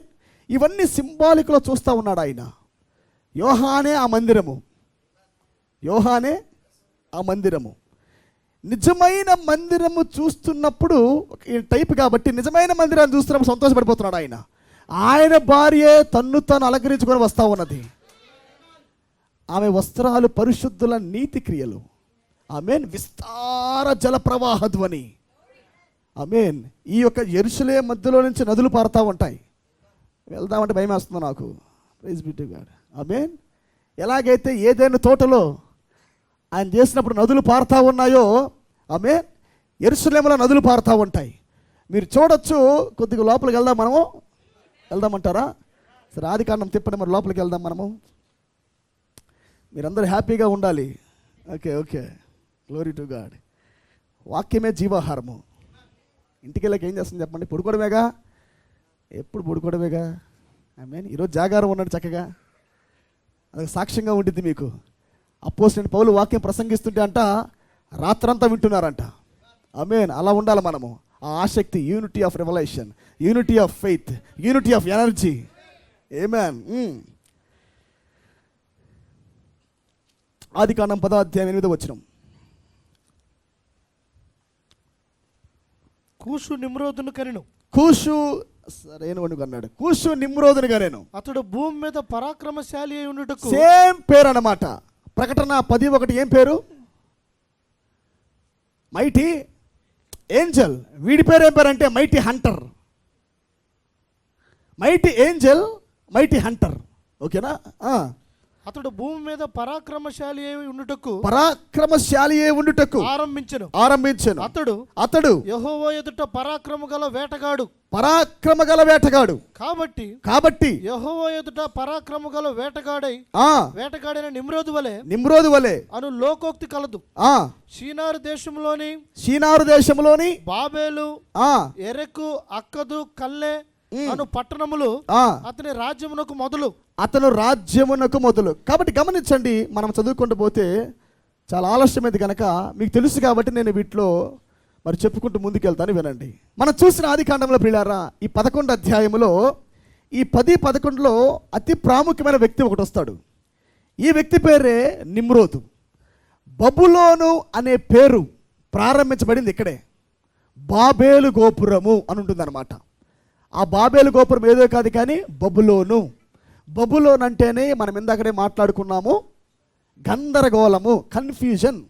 ఒకరు చెప్పేది ఒకరికి అర్థం కాదు. ఆమేన్. ఇటుకీరా అంటే క్యారే అని వాడికి వినపడిద్ది. అర్థమైందా? వినాలి. గందరగోళము. ఇప్పుడు వాక్యం నేను చెప్పినా కొంతమందికి ఇంకో రకంగా అర్థమైద్ది. గందరగోళం. ఎందుకంటే తిరిగి జన్మించలా. మిమ్మల్ని కాదు నేను అంటుంది, చాలామంది చూస్తున్నారు కాబట్టి అంటున్నాను నేను. ఏమేనండి? ఏమేన్. హల్లెలూయా. వాక్యం నేను చెబుతుంది స్పష్టంగా వాళ్ళ చెవులు కనపడిద్ది దీనికి, కానీ లోపలికి వెళ్ళదు. అది ఏం చెప్తున్నాడు అంటూ మొత్తానికి ఏదో చెప్తున్నాడు, కానీ అర్థం కావట్లా. ప్రయత్నిస్తున్నా దొరకట్లా. ఏమేనండి? ఏమేన్. కాబట్టి అది పరిమాణం బట్టి ఉంటుంది. ఆత్మలో కొద్దిగా ఎదిగితే కొన్ని విషయాలు అర్థమవుతాయి, కొన్ని విషయాలు ఎంత విన్నా అర్థం కాదు. ఇది బబులోను యొక్క స్వభావము, పుట్టుక స్వభావం. అది మనం తిరిగి జన్మించలేదు అనుకో, వాక్యం అర్థం కాదు. ఎంత విన్నా అర్థం కాదు. నువ్వు చెవికాడ పెట్టినా అర్థం కాదు, రాత్రి మగలు వినిపించినా అర్థం కాదు. ఎందుకంటే బబులోన్ అంటే గందరగోళం, గజిబిజి గందరగోళం. మరి వీళ్ళేమో త్రిత్వం అంటున్నారు, మీరేమో ఏకత్వం అంటున్నారే, గందరగోళము. అర్థమైందా? ఓకేనా? మీరేమో క్రిస్మస్ అంటున్నారు, వీరేమో క్రిస్మస్ లేదంటున్నారు, గందరగోళం. వీళ్ళేమో హ్యాపీ న్యూ ఇయర్ చేయొచ్చు అంటున్నారు, మీరేమో గాడ్ బ్లెస్ యు అంటున్నారు, గందరగోళం. ఓకేనా? సో ఇవన్నీ మీకు అర్థమవ్వాలంటే యు మస్ట్ బోర్న్ అగైన్. అందుకే ఆయన అన్నాడు, దేవుని రాజ్యాన్ని మీరు గ్రహించాలంటే, ఆమేన్, దేవుని రాజ్యం అంటే ఆయనే, దేవుని రాజ్యం అంటే వాక్యమే. వాక్యాన్ని గ్రహించాలంటే మొదటగా నీవు తిరిగి జన్మించాలా. తిరిగి జన్మించాలంటే పరిశుద్ధాత్మ నీ లోపలికి వెళ్ళాలా. ఆమేన్. కొలతలు వేసే దేవుడు నీ లోపలికి వెళ్ళాలా. ఆలయమే లోపలికి వెళ్ళాలా. ఇదివరకే పరిపూర్ణంగా చెక్కబడిన ఆలయము. మొదటి రాకడలో according to the God's word, తండ్రి చిత్త ప్రకారముగా అని అన్నాడు. నా ఆహారమే తండ్రి చిత్తం అన్నాడు. తండ్రి చిత్తమే ఆయన ఆహారము. ఆమేన్. అంటే ఆయన పని, ఆయన దృష్టి అంతా తండ్రి పనే. అకార్డింగ్, వెళ్ళమంటే వెళ్తాడు, ఆగమంటే ఆగుతాడు. అవునా కాదా? ఆమేన్. ఇది చేయమంటే చేస్తాడు, లేదంటే ఆగిపోతాడు. According to the Father's will, తండ్రి చిత్త ప్రకారముగా కుమారుడు భూమి మీద నడిచాడు.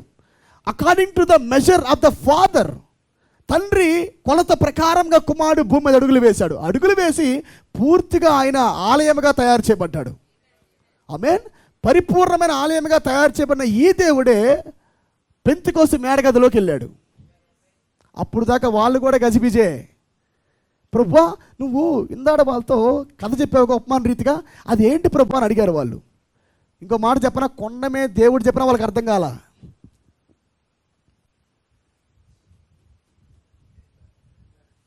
ప్యారబుల్ చెప్పాడు, ఉపమాన రీతిగా బోధించాడు, అర్థం కాల. మరలా వాళ్ళకి ఆసక్తి పుట్టింది. ఏంటి ప్రభువా ఏదో చెప్పామని కొండ మీద అడిగారు, అక్కడ అర్థం కాల. అందుకే ఆయన అంటాడు, నేను బోధించిన సంగతులు మరలా జ్ఞాపకం ఎందుకు? అర్థం కాలేదు కాబట్టి. అర్థమైతే మళ్ళీ జ్ఞాపకం ఎందుకు? తండ్రి కుమార పరిశుద్ధాత్మ నామంలో బాప్తిసం పొందమని చెప్పాడు, అది రైటే, మరలా జ్ఞాపకం ఏంటి అంటే దాని యొక్క అనువాదం మీకు ఇంకా రాలా, దాని కొలత మీకు తెలియలా,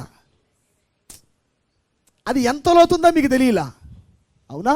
ఎంత వెడల్పో నీకు తెలియలా, ఎంత ఎత్తో నీకు తెలియలా. వాక్యము లోతైంది, అది వెడల్పు ఉంది. ఆమేన్. మీరు దాంట్లోకి లోతుగా వెళ్ళాలంటే, నావ కొద్దిగా లోతుగా నడపాలంటే మొదటిగా ఆలయం అనే నేను లోపలికి వెళ్ళాలా. Praise be to God. అందుకే ప్రొఫెట్ అన్నాడు, ఆయన ఆలయమైన దేవుడు కొద్దిగా మాత్రమే వాళ్ళకి బయలుపరుచుకున్నాడు కనుక సంచకరు కాబట్టి వాళ్ళు కొద్దిగా పరిచయనే చేశారు. కానీ ఇప్పుడు ఒక ఆలయము మరో ఆలయాన్ని తయారు చేసింది. ఆమేన్. ఒక సంపూర్ణమైన ఆలయము. వినాలి, క్రీస్తే సంపూర్ణమైన దేవాలయము, సంపూర్ణమైన వాక్యము. ఈ సంపూర్ణమైన వాక్యమే మన కాల ప్రవక్తను తయారు చేసింది. ఇప్పుడు పర్ఫెక్ట్ మెజర్ ఆఫ్ గాడ్, దేవుడు లేఖనాల ప్రకారముగా, దేవుడి యొక్క మాట ప్రకారంగా సంపూర్ణంగా తయారు చేయబడిన వాడే మన ప్రవక్త. అందుకే ప్రవక్తను చూసి ఏమన్నారు? లైక్ ఏ క్రైస్ట్ అన్నారు ఆయన్ని, క్రీస్తు వంటి వాడు. ఆమేన్. గలిలయ సముద్రం మీద నడిచిన అదే యేసు, అదే క్రీస్తు బలిపీఠమికి బోధిస్తున్నట్టుగా ఉందని చెప్పారు. ఆమేన్. లైక్ ఏ క్రైస్ట్, క్రీస్తు వలె జీవించాడు ఆయన, క్రీస్తు యొక్క కొలతల ప్రకారం జీవించాడు ఆయన. హల్లెలూయా. ఏమేనండి, ఏమేన్. కాబట్టి ఈ చివరి దినముల యందు దేవుడు మరలా పరిపూర్ణమైన ఆలయముగా మన మధ్యలోకి దిగివచ్చి మనలను దేవుడు పరిపూర్ణమైన ఆలయముగా తయారు చేస్తూ ఉన్నాడు ఆయన. ఆమేన్. ఆవరణము కాదు, పరిశుద్ధ స్థలము కాదు, అతి పరిశుద్ధ స్థలము. అంటే మనం మాట్లాడినట్టుగా 7 పదార్థములను మనలో మేనిఫెస్ట్ చేస్తున్నాడు. ఆమేన్. 7 పదార్థములు. 7 పదార్థములు అంటే గంగాళము, ఇత్తడి బలిపీఠాన్ని, ధూపార్తిని, దీపస్తంభాన్ని, అనుదిన మన్నా, ప్రతిరోజు మన్నాను తినే ఆ పద్ధతిని, ప్రతిరోజు ప్రార్థించే పద్ధతిని, వెలుగుని పొందే పద్ధతిని దేవుడు మనకి బయలుపరిచాడు. ఆయన మనలో భాగమైంది అది. ఇప్పుడు మరలా మనము ఆ తెర చింపుట బట్టి ఇప్పుడు మన లోపల మందసం యొక్క ప్రక్రియ జరుగుతూ ఉన్నది. ఆమేన్. క్రీస్తు రాకుండా తెర చెనగదు, ప్రవక్తలు తెర చెంపలేరు, క్రీస్తు మాత్రమే నీ లోపల తెర చెంపగలడు.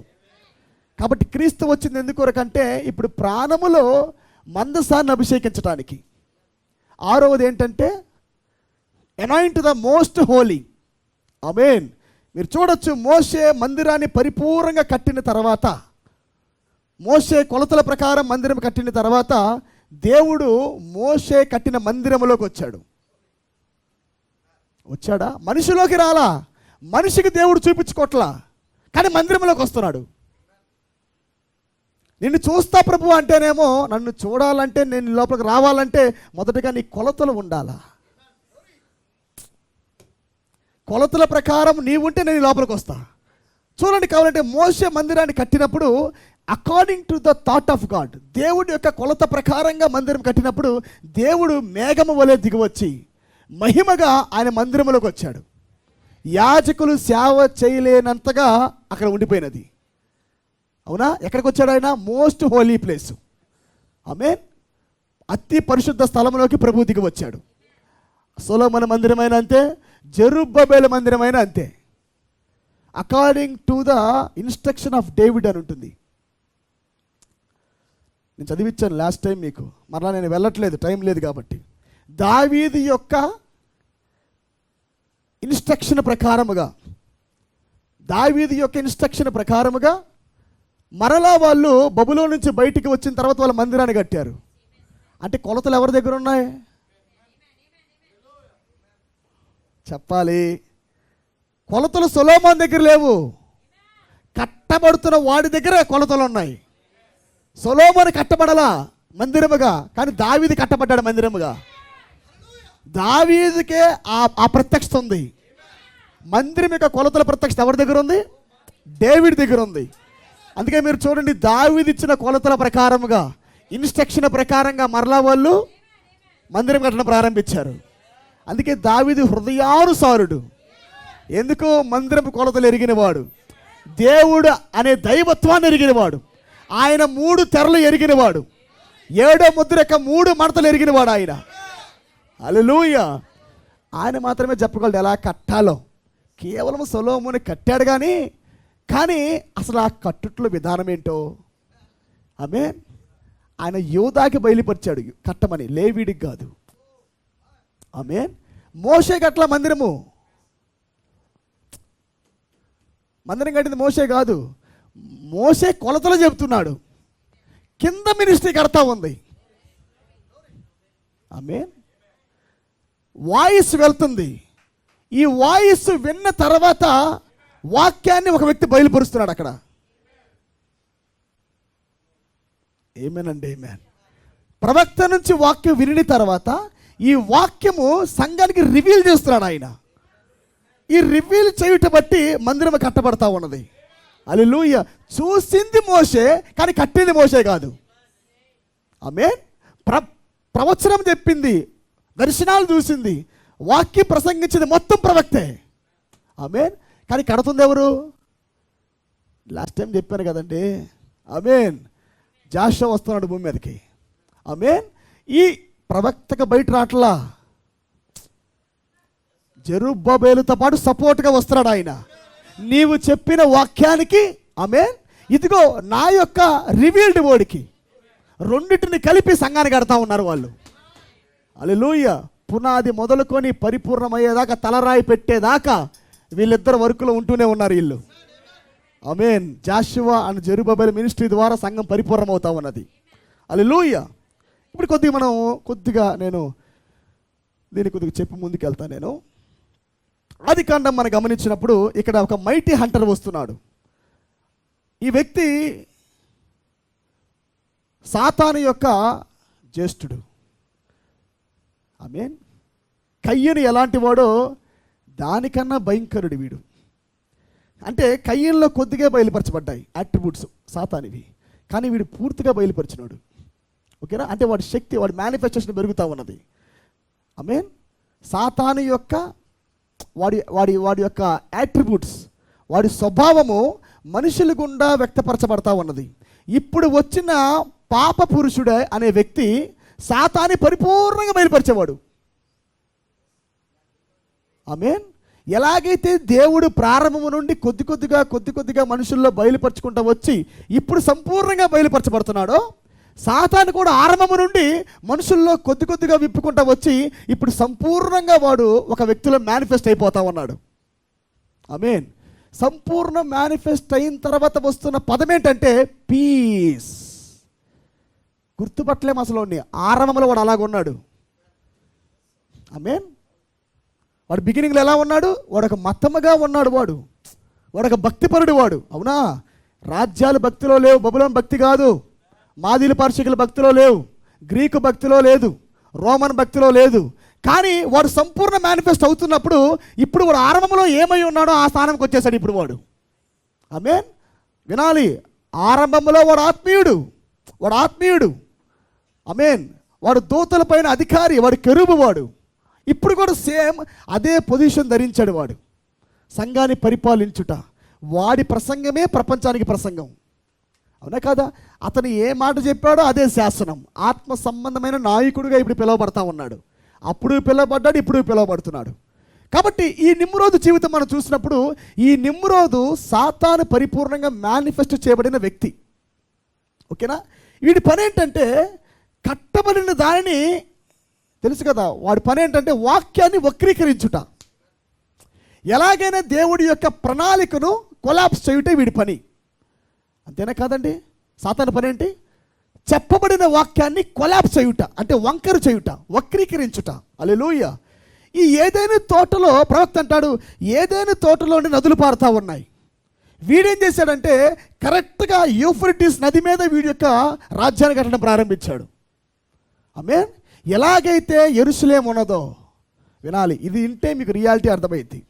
ఎలాగైతే ఏదైనా తోట ఉన్నదో అలాగనే వీడు బాబేలు గోపురాన్ని కట్టాడు, వాడు రాజ్యాన్ని కట్టాడు. ఎలా కట్టాడండి? నదుల మీద కట్టాడు. పరలోకములో నదులు పారుతూ ఉన్నాయి. దర్శనం మనం చూసినప్పుడు యెరూషలేములో నదులు పారుతూ ఉంటాయి, ఏదైనా తోటలో నదులు పారుతూ ఉంటాయి. ఆమేన్. వీడు కూడా ఎలా చేశాడంటే నా సింహాసనము నదుల మీద ఉండాలి, నా రాజ్యము దేవుడిది వలె ఉండాలి.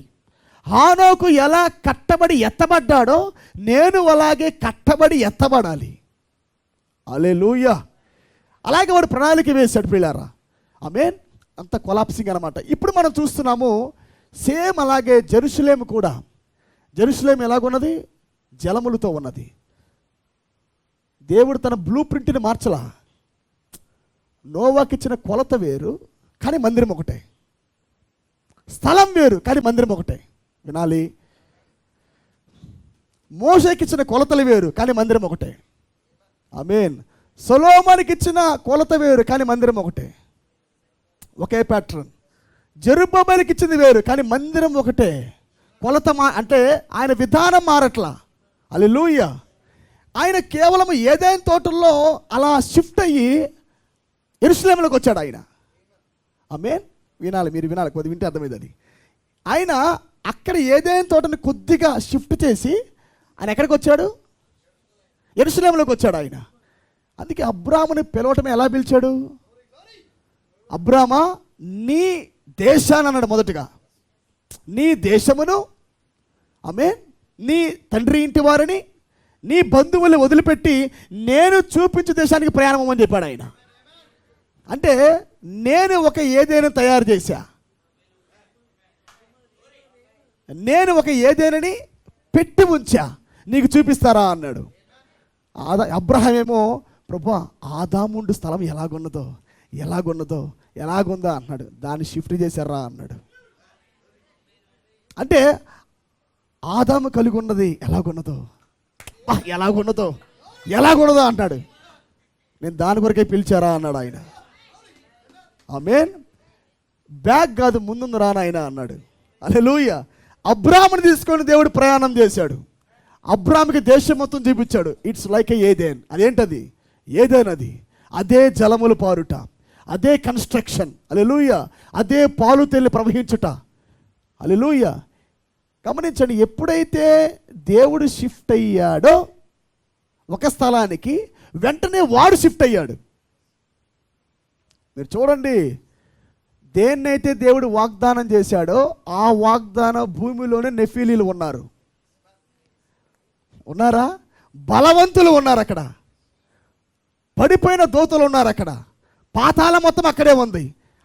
గమనించండి, దేవుడు ప్రోగ్రామును నీకన్నా వాడు బాగా చూడగలడు. దేవుడు ఒక ప్రవక్త ద్వారా లేదా ఒక వ్యక్తి ద్వారా ఒక అడుగు ముందుకేశాడంటే నిజమైన వ్యక్తి చూచేదానికన్నా వాడు బలంగా చూస్తాడు. ఏదో జరుగుతుంది ఇక్కడ, వీడేందుకు అడుగు ముందుకేశాడు వీడు ఆమేన్. ఇంత లోతుకి ఎందుకంటావు? ఇంత కొలత ఎందుకంటావు? ఇంత పరిపక్వత ఎందుకంటావు? వాడు ఒప్పుకోడు. ఇంకా నీకన్నా వాడు బాగా వేగం కలిగి ఉంటాడు వాడు. హల్లెలూయా. దేవుడు ఎప్పుడైతే అబ్రహాంకు ఒక దేశాన్ని చూపించాడో మీరు చూడవచ్చు, వెంటనే వాడు షిఫ్ట్ అయ్యాడు అక్కడికి. అప్పుడు దాకా అక్కడ ఎవరు లేరండోయ్. అబ్రహాము తిరిగేటప్పుడు అక్కడ ఎవరు లేరు. కానీ దేవుడు అంటున్నాడు అబ్రహాముతో, కనానీయులను పెరిజ్జీలను అంటాడా. హల్లెలూయా. ఆ దేశంలో ఉంటారని తెలుసు, వాడు షిఫ్ట్ అవుతాడని తెలుసు. హల్లెలూయా. ఆమేన్. వీటన్నిటిని జయింపజేసి నీకు ఆ దేశాన్ని ఇస్తానని చెప్పాడు ఆయన. ఆమేన్. వెంటనే షిఫ్ట్ అవ్వగానే వాడు షిఫ్ట్ అయ్యాడు. కానీ వాగ్దానం ఉంది చేతిలో. ఆమేన్. వాగ్దానాన్ని బట్టి యెహోషువ నాయకత్వం కింద ప్రజలు దేశాన్ని స్వతంత్రించుకుంటా ఉన్నారు, వాళ్ళు స్వాధీనపరుచుకుంటా ఉన్నారు వాళ్ళు. ఆమేన్. కాబట్టి అబ్రహాముకు దేవుడు ఒక దేశాన్ని చూపించాడు. ఆ దేశమే నూతన యెరూషలేము. ఆమేన్. దాని కొరకు గొప్ప తర్ఫీదు ఇచ్చాడు ఆయన, గొప్ప తర్ఫీదుని ఇచ్చాడు. మోషే వెళ్ళల ఆ దేశంలోనికి, అబ్రహాము నివాసం ఉన్నాడు ఆ దేశంలో, చూశాడు, నివాసం ఉన్నాడు. కానీ స్వాధీనపరచుకోవటం వేరు. స్వాధీనపరచుకోవాలంటే మొదటగా వీళ్ళు ఇంకో దేశానికి వెళ్ళిపోవాలా, మరలా తిరిగి రావాలా. అవునా కదా? యాకోబు తన పిల్లలను తీసుకొని ఐగుప్తు దేశానికి వెళ్ళాడు. ఈ ప్రణాళికలో భాగమైన జోసెఫ్ మొదటగానే ఐగుప్తుకి వెళ్ళిపోయాడు. ఎందుకంటే దేవుడు వాగ్దానం ఏంటంటే శత్రువుల లిస్ట్ ఉంది, ఉందా? ఆదికాండ 15వ అధ్యాయంలో శత్రువుల లిస్ట్ ఉంది. ఈ లిస్టు ప్రకారము జాషువా చూస్తున్నాడు, ఈడిప్పుడు రావాలి. ఓకేనా? ఐగుప్తి మనం దాటామంటే ఐగుప్తీలు అయిపోయారు, ఎర్ర సముద్రము ముగిసిపోయినది. ఓకే, నెక్స్ట్ ఉన్నది పలాని వీళ్ళు, నెక్స్ట్ ఉంది అమాలేకీయులు, నెక్స్ట్ ఉంది పెరిజ్జీలు. ఏంటి? వాగ్దాన ప్రకారముగా, అబ్రాహాముకి ఇచ్చిన వాగ్దాన ప్రకారముగా వీళ్ళందరినీ వాళ్ళు చంపాలా. ఆమేన్. చంపితేనే స్వాస్థ్యం వస్తుంది అక్కడ. అబ్రహాము వెళ్ళి అక్కడ కూర్చున్నాడు సాధారణంగా, మమ్రే వృక్షం దగ్గర ఉన్నారు, ఎలోహింను కలుసుకున్నాడు. కానీ భూమి ఇవ్వబడేది ఎలాగంటే, ఆమేన్, వీళ్ళు వెళ్ళిపోవాలా మరలా రావాలా. ఆమేన్. వీళ్ళు వెళ్ళిపోవాలా, అబ్రహాం యొక్క ఫెయిత్ తన సంతానానికి వెళ్ళాలా. ఈ పోరాడే తత్వము, అతీతంగా పోరాడే తత్వము, అబ్రహాంలో ఉన్న విశ్వాసము తన సంతానంలోకి వెళ్ళాలా. వెళ్ళి వీరు అతీతంగా రాజ్యాన్ని జయించాలా, వీరు దేవుని శక్తిని బట్టి వాళ్ళ శత్రువులు జయించాలా. అప్పుడు మాత్రమే స్వాస్థ్యం దొరుకుతుందని దేవుడు వాళ్ళకి బయలుపటిస్తూ ఉన్నాడు అక్కడ. ఆమేన్. గమనించండి పిల్లారా, ఈ జెరూసలేము ఏ స్థలంలో కట్టబడిందో మనం పోయినసారి చూసాం మనము. ఎందుకు వాళ్ళు ప్రత్యేకంగా మందిరాన్ని ఇక్కడే కట్టాలి, ఇక్కడే కట్టాలి అన్నారా లేదా? సొలొమోను కట్టిన దగ్గరే కట్టాలా. అవునా? పునాది ఎక్కడ వేయాలా? అబ్రహాము ఎక్కడైతే వేశాడో పునాది, ఇస్సాకుని వధించుటకు తీసుకెళ్ళాడో, కత్తిని ఆపాడో, ఆమేన్, ఇస్సాకుకు బదులుగా గొర్రె పిల్లను పొట్టేలను ఎక్కడైతే వధించాడో కరెక్ట్గా ఆ మోరియా స్థలము దగ్గరే వీళ్ళు మందిరం కట్టాలా. వినాలి, కరెక్ట్గా అక్కడే వాళ్ళ మందిరాన్ని కట్టాలా. Praise be to God. అక్కడే సొలొమోను కట్టాడు, అక్కడే జెరుబ్బేలు మరలా పునాది వేశాడు. ఆమేన్. ఆయనకి ఇవ్వబడిన ఇన్స్ట్రక్షన్ ప్రకారముగా, అబ్రాహాముకి ఇవ్వబడిన కొలత ప్రకారముగానే తన సంతానం కట్టింది అక్కడ. బ్రనిహాముకి ఇవ్వబడిన కొలత ప్రకారముగానే సంతానం కట్టబడాలి అక్కడ.